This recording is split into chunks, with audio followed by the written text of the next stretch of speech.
Hello buddy, Glitch here, and back for some more Magic Duels story mode, and we're here with more of Aether Revolt. We're already to the second point of it, so things could get really interesting. At Tezret's behest, Consulate forces divert the city's vital ether to the Consulate spire for his own mysterious purposes. Outraged renegades, did it a little slow. Outraged renegades gather outside the Aether Hub, including Pia Nalaar and the charismatic Aetherborn named Yahenni. This is an interesting run because you get a legend that you can use in this deck, and it's best to get it early on because he can power build in a way that you wouldn't necessarily expect. Let's see if I can get it here. Meh. Some of those maybe, but I'd rather redraw. See if I can get it. Preferably without having to completely reload. Free Jam Regent is interesting because with Improvise you can have a somewhat cheaper dragon. It is a dragon, by the way. But yeah, I still need to keep kind of going here.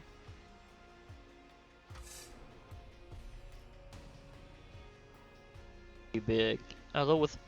Although those stats, maybe things could happen. Well, let's see if I can do a few rounds here. Pia's Revolution is pretty cool. I mean, that could be a big deal, actually. But I don't have anything I'd be able to play quickly if I went that way. Pia's Revolution basically can let you keep resurrecting your non-token artifacts, so that could be fun. We have Yahenni finally, but we don't have any black to play him, and we don't have anything that would actually be able to do things, so I'm gonna just restart. And restarting, you can it starts you back over with full life in your first hand of 7 cards. So it's an option to use sometimes. Just some particular missions, especially later on, are very dependent on particular opening hands, or at least very useful to have very special opening hands. Those are okay. I could do it that way and just see if I get them later. Because if I got some swamps out, I could start playing some of these. Because Renegade map, next turn I'd be able to sack it for a basic land.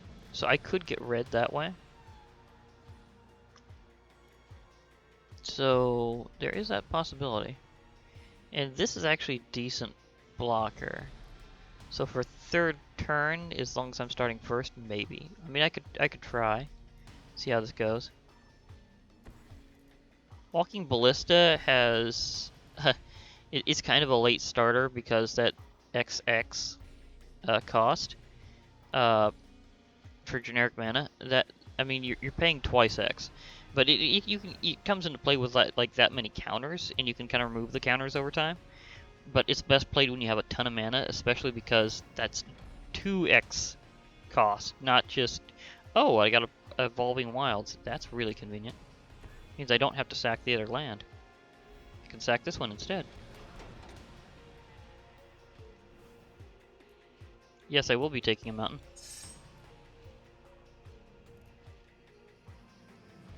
But yeah, so it means it's basically twice as expensive as what you get out of it.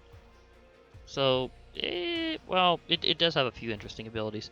You can put another counter on it at any time, but it costs 4.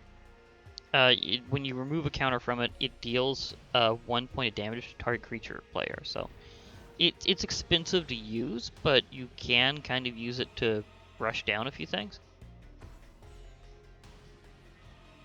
Cogworker's Puzzle Knot. Here's the battlefield, create a 1/1 colorless servo artifact creature token. Pay 1 and 1 white, sacrifice sacrifice Cogworker's Puzzle Knot, create a 1/1 colorless servo artifact creature token. So basically they can get a couple of servos out of it.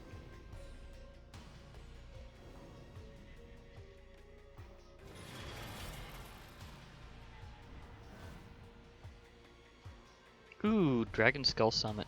Classic. When it enters the battlefield, it's tapped unless you control a swamp or a mountain. I've got both. So that just comes in straight up And I can also pull out my Thropter Engineer. Sweet. Now here's how this one works. Whenever they come into play, you get a Thropter, and it automatically has haste. So I can attack with it immediately. And the reason why it has haste is all artifact creatures you control, as long as you have one of these out, will have haste. So that's just an interesting bonus. Seeing how that Walking Ballista is an artifact creature, that could come in handy. Although I will sack my map and get myself another mountain. That goes into my hand rather than immediate play, but that's okay. Just means that I can rely on having some land later. You can only play one per turn, as a reminder. So it means it'll be a little while before I have them all out. They realized they wouldn't be able to get past that. Bonded Construct. Can't attack alone. True. It cannot attack alone. Ninth Bridge Patrol. Whenever another creature you control leaves the battlefield, put +1/+1 counter on Ninth Bridge Patrol. That could be annoying. But I do have a flyer. Flying is always just awesome in Magic the Gathering. Okay, I can go ahead and play my Swamp. I'm going to play a Thropter Engineer again. So I will have a couple of these out. The Thropter Engineers I'm probably going to use more for blocking. And I'm going to be more offensive with my Thropters themselves. They're 1/1 flying colorless artifact creature tokens. But hey, the fact that they have flying is just so convenient. Let me see, would I be able to play Free Jam Regent next turn or not? I don't think so yet. It has Improvise, which means I can use my artifact creatures to lower the cost. Well, my artifacts in general. I've got 2 out, but I will have 5 lands. Visionary Augmenter has Fabricate 2. Okay, so they're probably gonna charge that up. Nope, they went for the servos? Really? Okay. Oh, I do have enough now for Free Jam Regent. Okay. Let me see. 2 of those. So, yeah, that would be enough. And I have 2 of them, so that's gonna be awesome. I can also throw out unlicensed disintegration at some point, so I can blast a creature and deal them some damage. But having this big flying dragon is going to be a lot better. Because rare card from Aether Revolt, Improvise, so your artifacts can help you cast it. Each artifact you tap after you're done activating mana abilities pays for 1. And if you pay 1 and 1 red, you can get +2/+0 until end of turn. So you can power it up by a couple points for basically 2 mana a shot, although 1 has to be red each. And it has flying, so this is a good card overall. I will...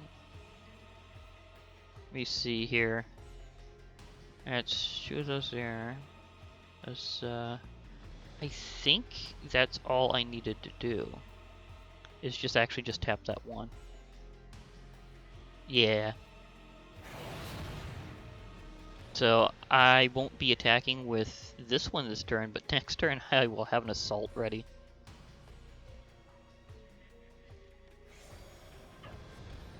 And I can block with that thing pretty well, because it's a 4/4 flyer. The enemy doesn't have anything that big right now. I mean, sure, a few things might get past my defenses, but I think they're going to regret it. So even though I didn't have Yahenni off the bat, doesn't mean that this one's going to be completely dependent on him. So that's good. It's been a while, and every time I've really played this, I've always had Yahenni, and he can get crazy. Fragmentize, destroy target artifact or enchantment with converted mana cost 4 or less. So they're going to vaporize one of my artifacts. So there goes one of my artifact creatures. So goodbye, Thropter. You were nice. Sorry to see you go. Scrap Heap Scrounger. It can't block, but if you pay 1 and 1 black, you can exile another creature card from your graveyard to return it from the graveyard to the battlefield. Maybe.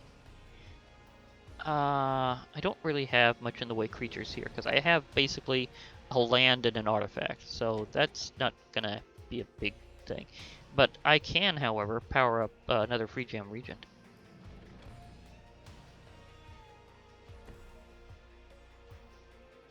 The same thing as last time, only with only one of those. Yeah, I could always put out the scrap heat, darn lips, the scrap heap scrounger, and try to use it just to reduce the costs again, if that comes up. 4 damage. Nice. So they're down to 12, and I've got 20, so that's... What is this? Oh, I'm up against the Consulate themselves. Okay. I was trying to remember who I was up against.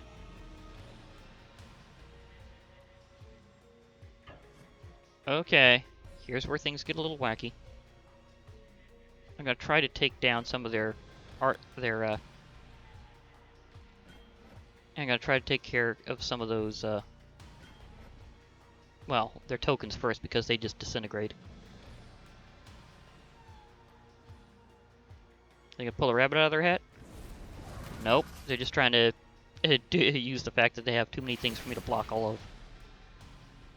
So they're gonna get some damage in, but I'm gonna take out a lot of their creatures in the process. Because those blocks, a lot of those were killing blocks, so yeah.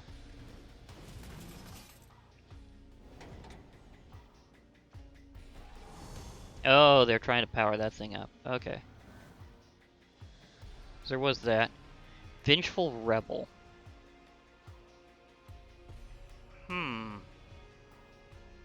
That could come in handy. But I'm not entirely sure if I'm going to use it that way.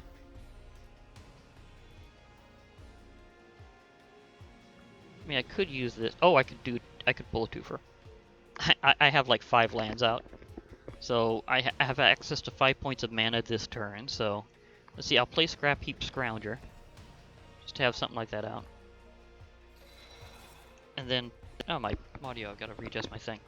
Now play Unlicensed Disintegration and obliterate that creature. So you go goodbye.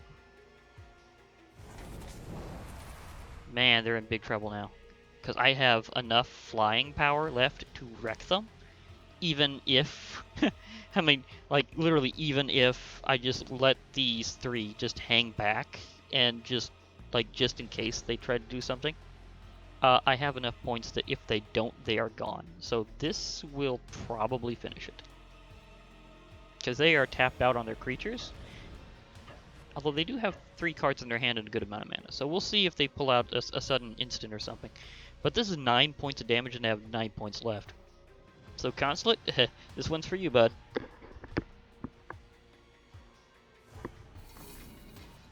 Oh, goodbye. He's slashed by a dragon. Twice. Thanks, Free Jam Region. Darn lips. Thanks, Free Jam Regions. You won me that match. So, big angry dragons. Did not get to pull out Yahenni the whole time. Oh well. At least I showed you he was there.